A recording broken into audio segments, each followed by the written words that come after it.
What up, guys? The Bench Buddies are back with our NFL Week 10 preview and picks. As always, I got Ethan joining me here to break down this week's games. There. Before we get into it, we got to talk about last week and a pretty good week for both of us. But Ethan, just falling one game short last week. Yeah, and sitting about 12 games up right now, so this isn't too much of a sweat here, but just a little bit. We both took Houston. We thought that was the obvious pick, but the Jets ended up with the win and a good game. Denver, I don't know. That was a close game, and it was a nice upset call, but Baltimore definitely controlled the game in that one. New Orleans, rough loss. You picked that one right. Mhm. Honestly, the Cleveland game really surprised me with I thought that the Browns were going to at least put up a chance here. I had Mhm. them winning, but ended up not. So, you only picking three games wrong this week. Kind of, I guess, what kind of just stood out to you for this week? Um, Two things. One, Dallas is awful and they're going to be done. And then Kansas City is scraping by still. That's what great teams do. They win games Mhm. in overtime. Obviously, Baker doesn't touch the ball.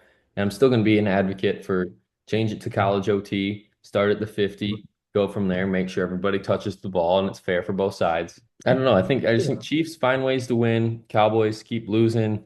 And then you want to talk about it. I guess I could throw in another thing is that Arizona Chicago game. I thought that would be a lot more competitive than it actually was. Just Chicago does not travel well this year, and Arizona plays well at home. And they haven't looked good after the bye, so that's another thing to look out for after the Bears. But yeah, hmm that Chiefs game was crazy. Yeah, and then we got this week or last week's locks of the week. 4-2, not too shabby. Denver got blown out, obviously, so that was not even sweating. Packers, kind of same thing, so I didn't really have to worry about those two. And then Chargers blow them out. Carolina wins. Dallas under. I thought that was going to happen. That was probably my number one lock of the week because both of those offenses aren't really too explosive. Then when they play against each other, it seems like it's kind of a lull game, but it was the sweat. That was the sweat. And then the Tampa Bay Kansas City over. That one hit, I think, in the third quarter. Yeah, really solid picks for the spread there. As for me though, really rough week. The anytime touchdowns been going for the 2-2-2. We got two anytime touchdowns. Bijan DK. Well, DK actually didn't play, so took that off. Avoided that. Bijan didn't score. Washington did cover the spread -3.5, but unfortunately that's all that hit. Vegas +7 was looking good until the Joe Burrow got hot, and then Detroit Green Bay over 48.5. Just really just tough, man. And hmm Indianapolis, Minnesota over 46.5. Thought those were gonna hit, but 1-4 week, and we're chasing you about what, 2.5 games or so? Yeah, and hopefully we can continue it. I'm going starting it tonight, but you'll see this video on Friday, so hopefully I'll be 2-0 at this time. I'm taking Derrick Henry and Jamar Chase anytime touchdown. I think this is going to be a back and forth game, so I expect the two stars on offense to score. I'm moving to Sunday, Buffalo, Indy. I'm taking the over.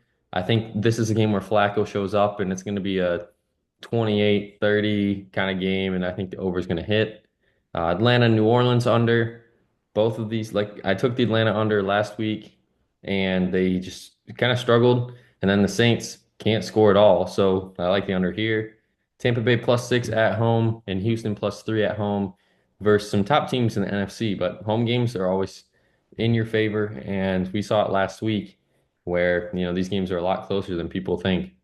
As for my picks, I'm going with Saquon Barkley, anytime touchdown against the Dallas Cowboys. He's been eating recently. Bijan, I'm going to ride with him again. He's going to score this week. San Francisco, Tampa Bay, over 50.5 with Tampa Bay's offense, the way they've been playing, and San Francisco with CMC possibly coming back this week. I think that's going to cash the over. Pittsburgh, Washington, over 45 points. Washington's one of the best offenses in the league. And Pittsburgh, the Steelers have not 100% sure on the numbers, but they've been cashing the overs recently, scoring more points than Vegas predicts. So over there, Tampa Bay +6 for spreads, just like you. And then my last pick will be Arizona +2 against the Jets. Again, I'm just hating on the Jets, but maybe this is the time they get hot. But I think Cardinals, I think the Cardinals deserve to get those 2 points here. Yeah, then we'll move to the game tonight. Like I said, you'll see tomorrow. Bengals Ravens. I'm going with the Ravens at home. As much as I want to take the Bengals here to get back to 500 and really make this AFC North a big race again, a three-team race, don't see it happening here. If it was in Cincy, I'd probably go Cincy, but it's in Baltimore. Baltimore's playing phenomenal right now. No one can stop this offense. I mean, the Broncos tried, and they're a top five defense on paper this year and 41 on their head. So, like I said, back and forth game, but fourth quarter, I think Lamar's gonna really pull away. Yeah, I think this is going to be a great game. I'm really excited for this one. It's kicking off in a couple hours here. So I'm taking the Ravens as well. I just trust them slightly more right now. And like you said, with Lamar, that offense is playing really well. Isaiah Likely is out, but with Deontay Johnson, he is expected to play tonight, I believe. So, well, Mike Gesicki is another target for the Bengals or for Joe Burrow. With T. Higgins being out, will help him. Will help this because the Bengals are going to score points tonight against this Ravens. This is just going to be a shootout type of game. So I'm Hmm. taking the Ravens, but I'm really excited for this. I kind of want the Bengals to win, just as a Steelers fan. But Oh what can you yeah, do? I mean, I get you, but we'll move to Sunday, and we got some more morning football here. In the morning, we got Giants, Panthers. I know you guys are gonna be waking up early to watch this one. And I'm Yeah. going with the Panthers here. They're getting 6.5 points, but really, I think this is probably one of the most even games you can expect. Giants are looking like they're without Darius Slayton. Panthers looking to go overseas with Bryce Young and start a winning streak. And I think maybe this could be a vote of confidence for Bryce Young if they can win this game, rattle off two in a row. Who knows? Maybe this Panthers team finishes with 6 wins at the end of the year, and then I really wouldn't chalk it up as a bad season. But you got to start here, and I think the Panthers can do it. Yeah, I don't know about 6 wins. That might be a little bit steep. I mean, I don't know about this game. I mean, I'm not gonna watch it, but hey, the Panthers could win it for sure. So could the Giants. So just don't even. Yep. All right, we'll just move on, and kind of same thing. Probably not going to watch this one either, unless there's someone in the red zone. Patriots, Bears, going with the Bears at home. Like I said, Bears are a good team at home. Away, kind of shaky. Yeah, going with the Bears at home. Not much else to be said. Patriots playing some rough football right now. And then I think this is going to be a great game. Like I said, the over.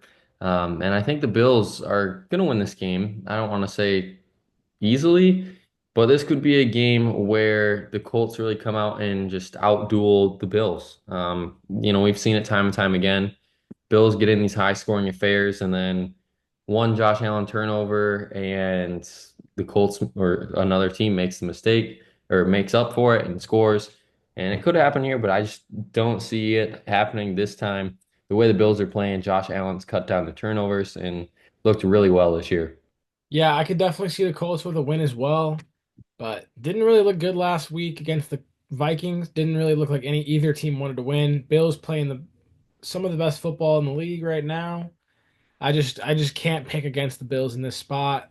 But the Colts, if they do get this win, that's big for their playoff. Yeah, and then I think this game probably gonna be swept under the rug. Don't really talk about it. Vikings go on the road, get a win, move to 7-2, and keep up in that NFC North race. Yeah, I think this will be a really entertaining game. Not necessarily the best football, but I think it'll be really entertaining and it'll come down to the end. But I am going to take the Vikings because the Jags just seem to fumble the bag in these spots. So give me the Vikings. And a game on paper that I think too many wouldn't think both these have winning records at this point in the season. I mean, the Chiefs obviously were one of those teams you expect to be good, but the Broncos 5-4. I think last week showed us that they're falling back down to earth after a hot start, and I think they're going to fall back to 500 as well as the Chiefs get to 9-0. Yeah, the Chiefs 9-0. If you look at their schedule, they have a couple games. I think that next week actually they play the Bills, but if they win these games, man, they could go 18-0. hmm They could. Yeah, And a team that definitely couldn't go 18-0 is the Saints. right. They're awful this year. Fired Dennis Allen. They're 0-7 after starting 2-0. And I don't know if you've seen it, but Kendre Miller and the whole situation, I guess Dennis Allen put him on IR for a lingering injury, and he's 100% healthy right now. So he has to wait till week 13, I think it is, or 14 to come back and play, even though he's fully healthy. So I think, this could be an upset watch game like a witching hour kind of game where the Saints win it at the end. Just because new head coach, hopes are a lot higher and kind of like the Raiders last year, they were really bad, fired McDaniel, and then Pierce took over, and this team was a completely different team. And honestly, I could see the Saints kind of being that way just because, this is a divisional game as well. Yeah, well, I could definitely see that, but I'm going with the Falcons here. I'm riding with Bijan and Drake London if he's playing. Kirky Cousins.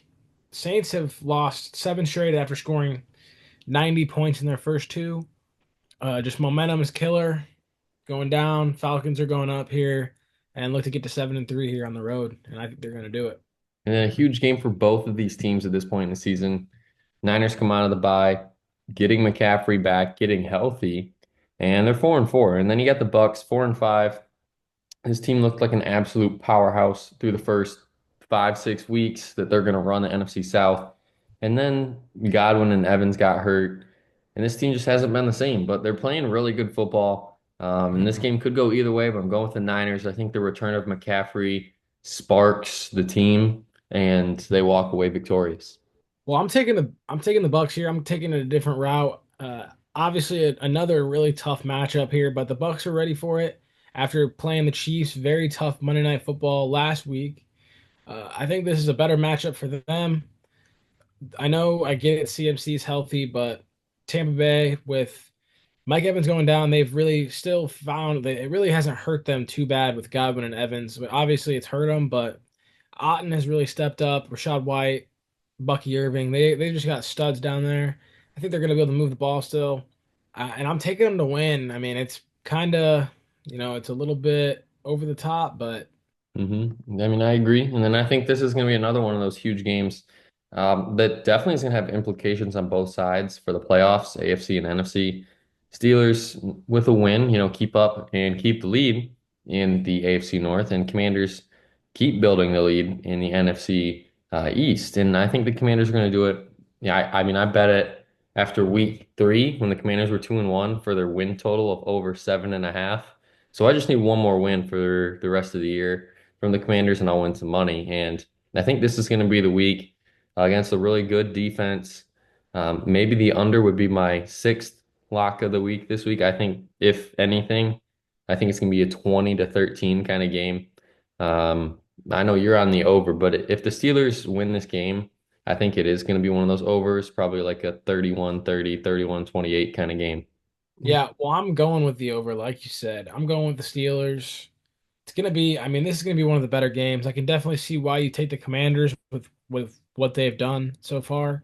Jaden Daniels and that offense, they've got superstars everywhere, and they've played really well. But Steelers, I just think they bring a physical aspect to this game.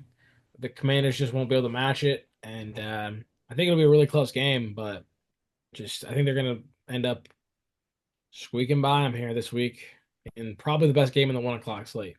Yeah, then the 4 o'clock slate, Titans Chargers. Titans escaped with a win in OT last week after Drake May's miraculous play to get him there. And then they go down and walk them down, score a touchdown to get their second win. But I think another losing streak starts this week. Chargers are playing some good football. And talking about walking them down and lull them to sleep, that's Charger football right there. And Herbert's having quietly a really good year, so give him some flowers. And I think the Chargers just keep on winning and maybe they're going to keep pace with the Chiefs here. Let's say the Chiefs slip one up and then the Chargers beat them. They're right there. I mean, I think they're going to win this game. Titans haven't looked great last week with the late game collapse, but ended up still on top. The Chargers, I just think, like you said, they're playing really good ball right now. They're just they're playing like the Steelers kind of play. Like they're just going to play physical and just beat you up, kind of wear you down. I think the Chargers are going to do that to the Titans this week again. And normally with the way with at least with Herbert, they've been around this 500 team. I think this week they solidify themselves 6-3, get themselves a little bit of breathing room, and can really start feeling good about themselves here. And then a huge game for the Jets going on the road. I'm taking them. They're favored by 1.5. And, I'm riding with the Jets here. I think maybe they did turn a page last week, beating the Texans. They've got more time together with the new look offense with Wilson and Adams. And Get Brees Hall involved. I think that's the key here. If Brees Hall can have a really good day, that opens up the passing game, and then that offense is just explosive. But the defense for me is the question mark for the Jets. They need to somehow, some way, slow down this red hot Cardinals offense. Yeah, and that Red Hot Cardinals offense, man, they looked really good last week again, and I think they're going to continue this week. Jets defense has not looked great. Yeah, Devontae Adams and Garrett Wilson, they got so many superstars. They can go to a lot. They got a lot of offensive weapons. So do the Cardinals. I think this is going to be this might be an over type of game. I think it will be. And I think it'll be a really entertaining 425 game, but I think the Cardinals will end up on top, but it'll be a close game for sure. In a game, I think at the beginning of the year, both these teams circled on the calendar, probably 5-3, 6-2, like the Eagles are. And it's a huge game, but huge game for Dallas, not really Philly. I mean, Philly's just coming in expecting to win. Dallas doesn't have Dak. They probably are getting Micah Parsons back, but that does so much when you don't have a quarterback. And I think Philly's going to walk in here. Barkley probably goes off, and it's probably going to be a 34-13 kind of game. Yeah, I'm with you here. Really hurts with Dak being out, unfortunately. But it's next man up mentality. And unfortunately, the Cowboys, unfortunately that'll happen. But Eagles looking really good, and I think they're gonna continue this week against the Cowboys, like you said. Yeah, they're moving to the nightcap. Lions, Texans, and for me, this is more of a Texans have to win this game than the Lions are going to lose this game. I'm taking the Texans here at home because, well, you just lost to the Jets in prime time. You get another prime time game, and if you lose that one, I'm sure the media and a lot of people are going to start writing you guys off as not being a good team, but I don't think that's going to be the case. I think the Texans have, an extra few days to prepare for this Lions offense that's very explosive and has a lot of trick plays where, it seems like somehow, some way the Texans find a way to get it done, and I think it's going to be on the back of Joe Mixon. I do agree with you that this is a good spot for an upset. The Lions, after how many games in a row where they've basically proved themselves as the best team in the league, I think they're due for a little bit of a slip up. I am going to take the Lions here. I just don't think that I can't pick against the Lions. The Texans are, especially with the way they've been playing and Diggs being out, the Texans are still getting wins, like I said earlier in the year, but I like the Lions here on the road, Sunday Night Football. And I don't know. I don't know what to tell you. Maybe I'm a Lions fan, Maybe I'm a Lions fan. Maybe you might be, and then you get rewarded with a great game on Sunday, with an excellent game on Monday night. 2-6 versus 4-4, going with the Rams at home. Puka is back from punching someone, and Cooper Kupp is still healthy. And then Kyron Williams, oh yeah, he's a top five running back in the league. And Stafford's still slinging it around. That's all I need to know. I'm going with the Dolphins here. I think another 50-50 matchup. I think it's got to be one of these times where Tua and Tyreek Hill get on click with each other. Rams secondary not so good. Dolphins secondary is pretty good. So I don't think the Rams are going to be able to just throw it how they think they're going to be able to against this Dolphins secondary. With that being said, I like a Dolphins in a 24-23 type of ball game. Yeah, and that's going to be it for our Week 10 picks. Come back next week to see how we did. Hopefully a 14-0 from one of us. And Hopefully. next week we'll have some good matchups as well to pick. So until the next time, the Bench Buddies are out.